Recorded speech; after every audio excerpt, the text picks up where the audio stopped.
Good evening friends. അപ്പോൾ ഞാനിന്ന് വന്നേക്കുന്നത് മറ്റൊരു പുതിയ ചോദ്യവുമായിട്ടാണ്. നിങ്ങൾ ചോദ്യം നോക്കി. -1/216 ദ ഹോൾ റേസ് ടു -2/3 വില എന്തല്ലേ ചോദിച്ചേ. നിങ്ങൾ നോക്കി, നമുക്കറിയാം 216 എന്ന് പറയുന്നത് 6ന്റെ ക്യൂബ് അല്ലേ.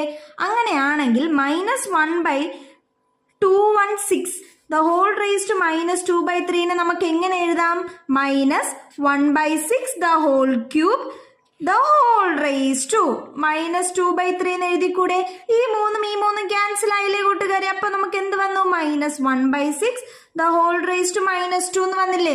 -2 അല്ലേ? -2നെ പ്ലസ് ആക്കാൻ എന്ത് ചെയ്താൽ മതി? 1/6 ദ ഹോൾ സ്ക്വയർ ആക്കിയാ പോരെ? അപ്പൊ എന്ത് വന്നു? ഹോൾ സ്ക്വയർ ആപ്പൊക്കെ 1 വരത്തില്ലേ? അപ്പൊ 1/1/36 എന്ന് വരില്ലേ? ഈ 36ന് എന്താവും? നമ്മുടെ ഫൈനൽ ആൻസർ. ഈ 36 നേരെ റെസിപ്രോക്കലായി മുകളിൽ പോകുമ്പോൾ നമ്മുടെ ഫൈനൽ ആൻസർ 36 വന്നില്ലേ?